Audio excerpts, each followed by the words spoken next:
what the Steven Nelson signing allows them to do is develop Zach McPherson at his own pace, right? If Michael JAKIB has a good summer, develop him at his own pace. You don't have to force those guys into starting situations.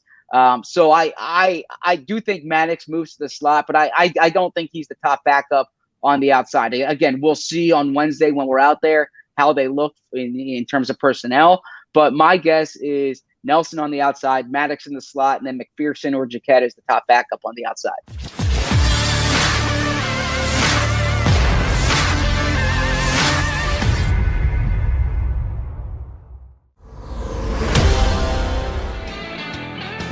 Camp week here on Birds 365 with McMullen and McDonald. As John likes to say, the circus has come to town. And our first guest looks like he's ready for the circus, ready to get his season underway. Our buddy Zach Berman from The Athletic joins us. Zach, you look primed and ready to go, and you got your All Juice sweatshirt on. Give us the read on why All Juice today. Sure. This is Therese Power, the late football writer, passed away earlier this year unexpectedly, and it's in honor of him. There's a scholarship foundation at his alma mater, Howard University. Proceeds from these sweatshirts and similar T-shirts go to that scholarship foundation. I really respect what Therese stood for and cared about, and certainly with football season around the corner, training camp beginning this week, it's definitely a cause I can get behind. Yeah, great call, Zach. And we do have to get into the Eagles. Training camp is obviously almost here. Wednesday, we'll get some grass time, and I'm looking forward to seeing you down there. Yep. I got to tell you, and obviously you're a father, and we know that early on, and the world we live in. Anybody have a better night's sleep last night in the Philadelphia area than Jonathan Gannon? The Eagles finally get a cornerback, too. That will certainly help him, right? Because that secondary, that was a major question going into camp, right? We have competitions that we were looking at, but in terms of the biggest hole on the roster, you were looking at the second cornerback. So getting Steven Nelson certainly addresses that, and the rest of the secondary seems to fall into place a little bit better now that you have him. To answer your question succinctly, perhaps Howie Roseman, although Howie Roseman has some other things that he's working on as well. So yeah. I think Jonathan Gannon is a good one to go with right now. Zach, take Steven Nelson, the defenses that he's played in Kansas City his last 2 years, in Pittsburgh, the type of corner he is, his strengths. Does it fit what Gannon wants to do? Again, we're at somewhat of a loss because we haven't seen a Gannon defense yet. As a defensive coordinator, we can judge, again, other things that he's done at his positions, other staffs. We know what kind of a talent Steven Nelson is, but does his skill set fit with what the Eagles are going to want to do on defense at the corner position this year? I think you said it well, that we're still trying to see what Jonathan Gannon's scheme will look like. We can look at Mike Zimmer in Minnesota for clues, but a lot of it will be based on the personnel. I think getting Steven Nelson, what helps you there is he's a true outside cornerback, right? He can play the inside. I know they're going to advertise it as his versatility.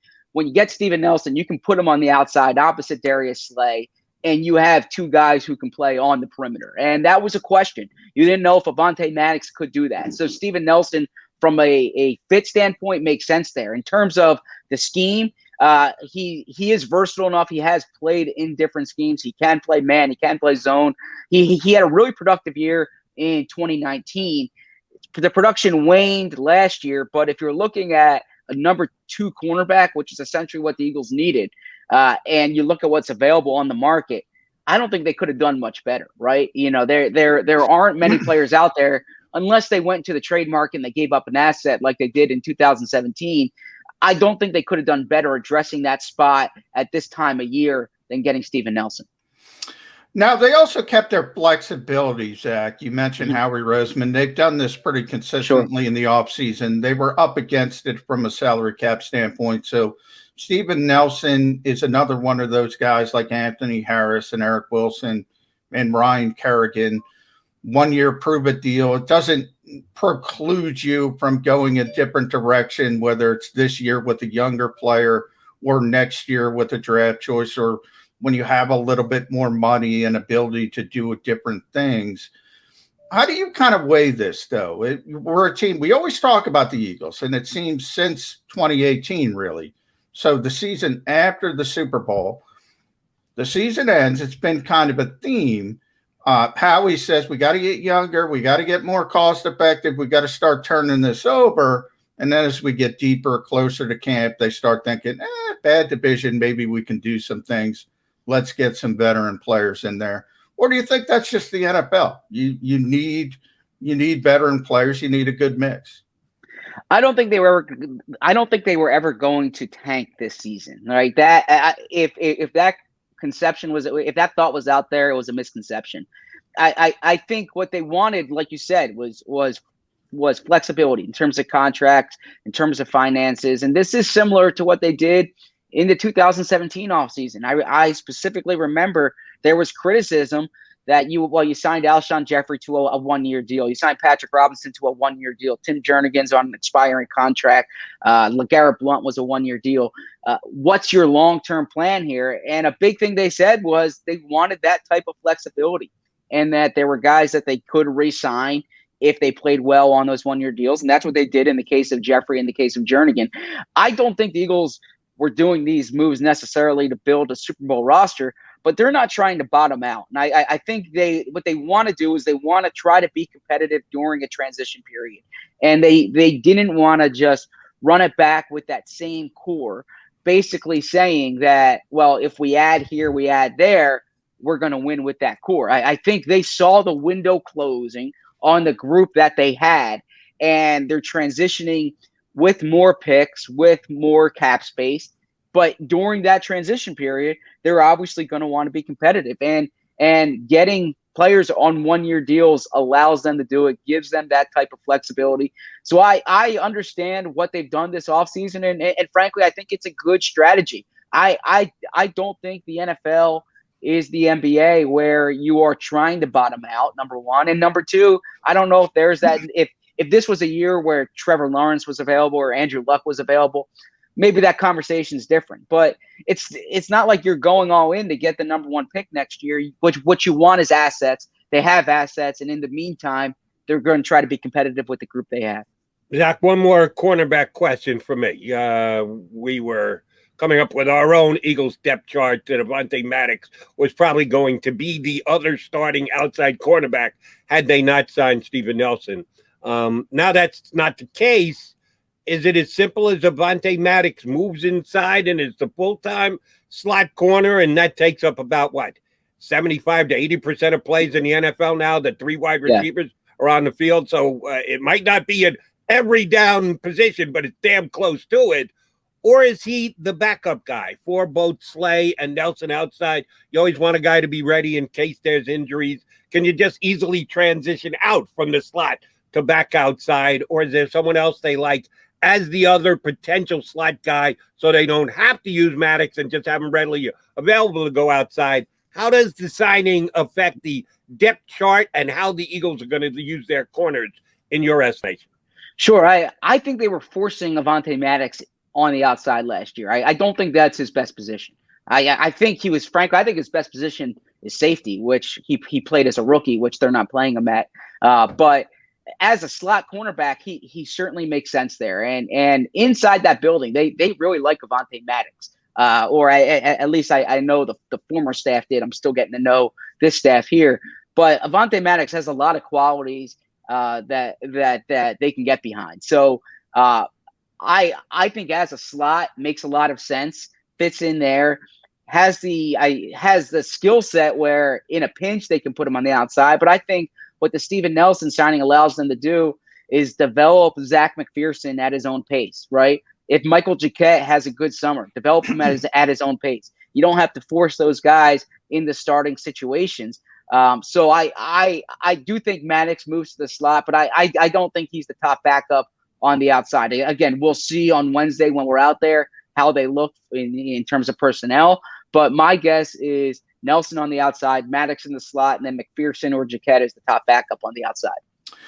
All right, Zach, I want to take you to Houston because it will not end. And obviously, we're talking about Deshaun Watson. We're talking about the fact that he has not been placed on the NFL commissioner's exempt list. And I think a lot of people assumed that was going to be the end game in the short term.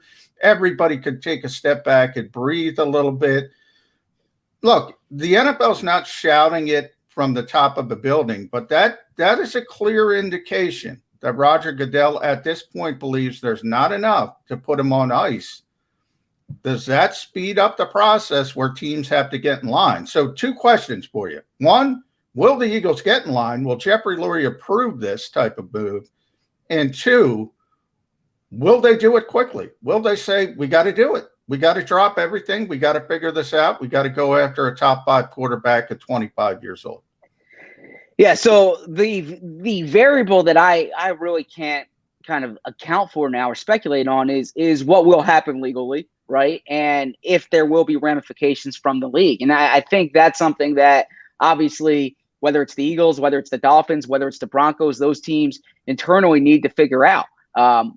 My guess is that there would need to be some type of clarity on that situation before a team makes the move. But if Deshaun Watson is able to play, one would think it's because there is some type of clarity there, either legally, well, I would say legally and with the league. And if he's able to play, then absolutely the Eagles would be a team that when you look at, like you said, a 25, 26-year-old franchise quarterback, he's played at that level before. He's the type of player you, from a football perspective, that you would surrender assets to acquire because he changes your organization when he's in there. So if it's a situation where a team feels comfortable trading for him, I think the Eagles would be at the front of the line. But I frankly can't account for what will happen legally or what will happen from the league. I agree with your assessment there that the fact that he's not on the commissioner's exempt list now does say something, but for a team to take that next step and to give up what it will take to acquire him, you need to be comfortable that he's going to be on the field. All right, I'm going to give you a hypothetical, love hypotheticals, and a little read the tea leaves thing here. He wasn't put on the commissioner's exempt list when he had the chance to report. That can be read into, and or the Eagles can directly contact the league and say, listen, we're contemplating trading this guy. We'd like some information on what you found and or what you're thinking. Because if we trade for him, we don't want to trade for him. And the day after you come out and go, oh, by the way, he's on the commissioner's exempt list. He's not playing. So they can probably get a pretty good grasp on his status with the league going into the year. You can certainly inquire with the police department down in Houston. Their actions say they haven't found enough to have a prosecution. You can either read into that and or get more information. If they were to trade for him tomorrow, later this week, next week, at some point, the cases are going to be settled in court, and they're not even going to begin till 2022. What would it be like here if he was traded here and immediately goes in as the Eagles' starting quarterback with the 22 lawsuits sitting over his head? He becomes Philadelphia's issue. If you want to say it this way, Philadelphia's problem. How would that play here in Philadelphia with him as the new quarterback of the Eagles? Well, that's what I'm saying is that I don't think a move would be made until there's some type of clarity with his situation. Now, I know you said 2022 there. I can't tell you what that timeline's going to be, but I don't think, and maybe I'm wrong. I don't think the Eagles would make a move in that situation unless there's clarity in terms of his status, in terms of what's coming. I'm sorry to interrupt you, Zach, but there can't be clarity on the lawsuits. The only way there's clarity on the lawsuits is if Deshaun settles them. And he is already on record as saying, I'm not settling anything. I'm telling you I'm not guilty. So the first lawsuit will not hit the courts till 2022. So the chance of having clarity, if that's what you need, that kind of level of clarity is not happening. So that means Deshaun Watson isn't going to be traded here and or anywhere else. Well, so that's why there was such ambiguity about his playing status going into training camp, right? So if things are status quo, if there is that wait and see period, I would have a hard time seeing a team surrendering what it will take to acquire him just because of the potential being there. Now, again, I heard you talking about this before I came on. Teams are very good at internal investigations, right? Like they'll know, they will do their background work. They will know whether or not this is going in a certain direction. And I think that so to answer the question you asked in terms of how this will go over in Philadelphia, I suppose that's up to each fan. That's up to how much they factor in or care about the off the field component compared to the on the field component. From a football perspective, fans it would make sense to get behind it, in the sense that there are few players in the world who can play quarterback as well as Deshaun Watson. If you're talking about like taking a wait and see look at Jalen Hurts, the best case scenario for Jalen Hurts is like getting close to what Deshaun Watson is. So it would make sense from a football perspective to get behind the move. But as far as the off the field, that's up to everyone's, I guess, personal value system there. Sure. All right, Zach, let's steer it back to some certainty that we have in Philadelphia. A little bit of a commonality because of what's going on as far as reporting to camp, and that's Zach Ertz. And I say commonality with Deshaun Watson because Deshaun is there because he doesn't want $50,000 in fines and every day. And you can no longer, under the new CBA, forgive those fines. Yep. So for the same reason, Zach Ertz is showing up in Philadelphia. I don't think that's news. If he was going to be on the roster, he was going to show up because he's not going to take those fines.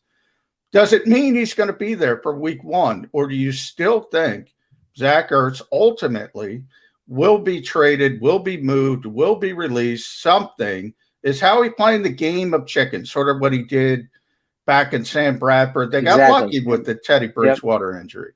Is that what he's doing?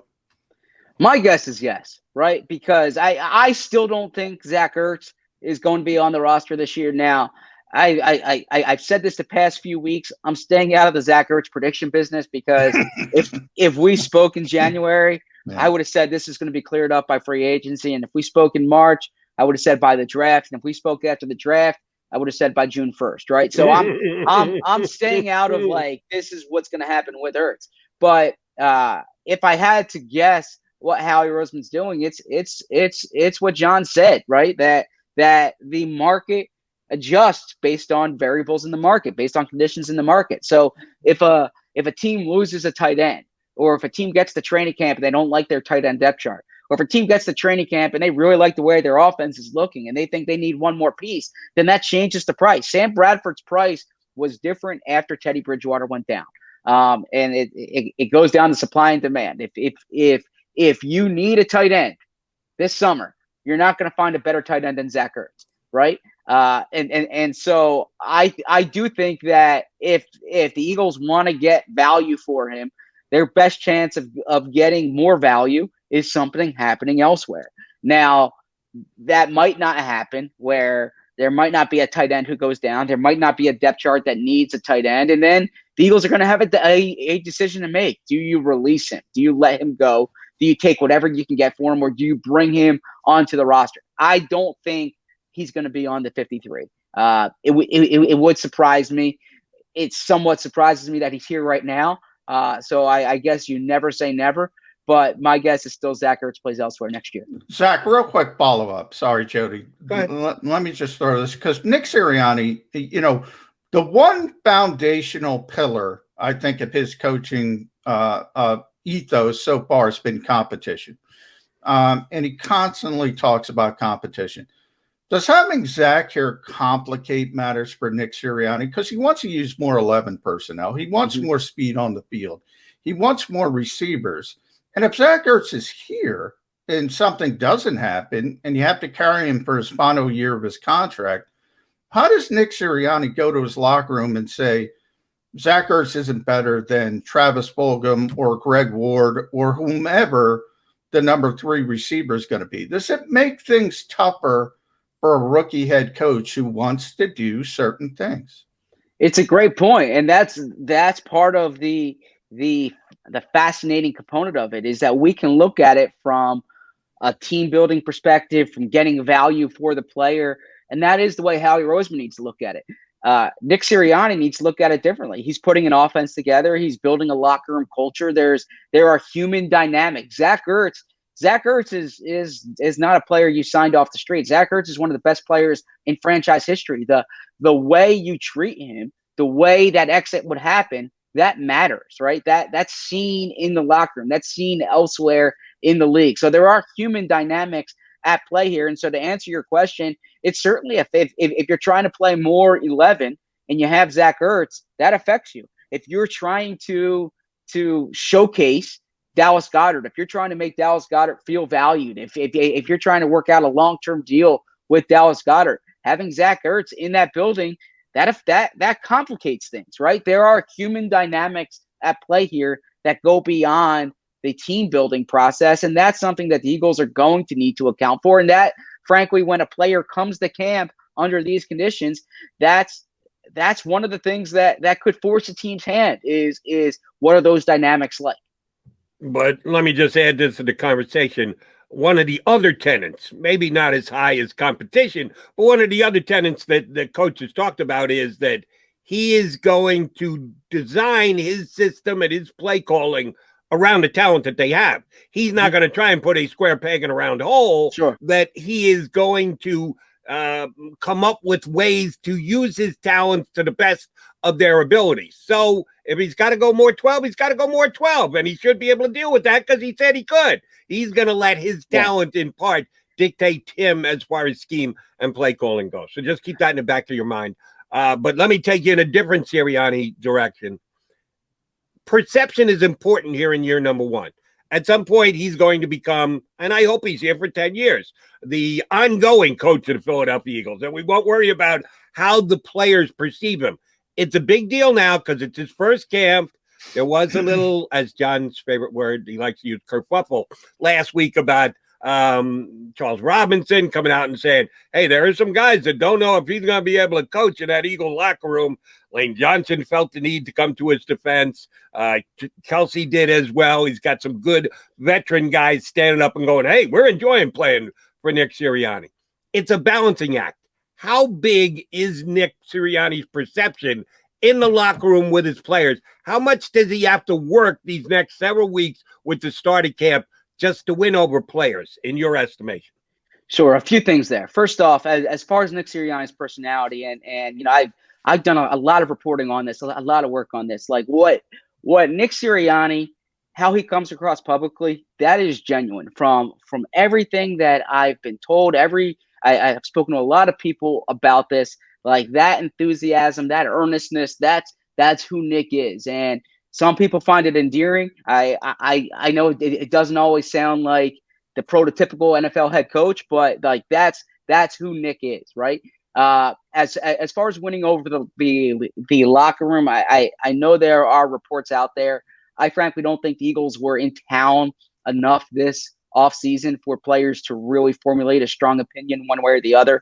I can't speak for every player, but players that I've been around in 10 years covering this team, really, when they look at coaches, they care about two things more than all else, okay?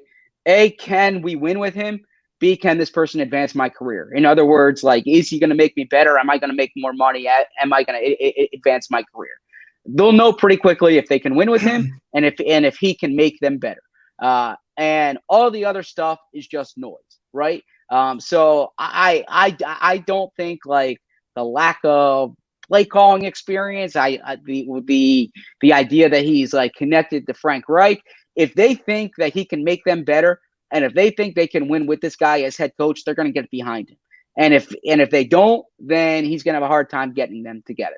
So it really comes down to those two factors, and it will play itself out over the next few months.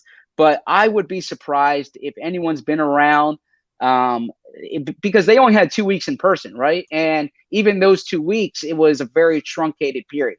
I would be surprised if they've really gotten the chance to get to know them well enough to formulate that opinion. But everything I learned about Nick Sirianni is that a big emphasis of his is forming connections with these players. And he is going to go, I can say this, he is going to go out of his way to make sure that he has connections in that locker room. All right, Zach, last one from me. Before I get to it, I want to encourage everybody to subscribe to theathletic.com, especially with training camp on the horizon. Nobody does a better job covering this team than Zach Berman.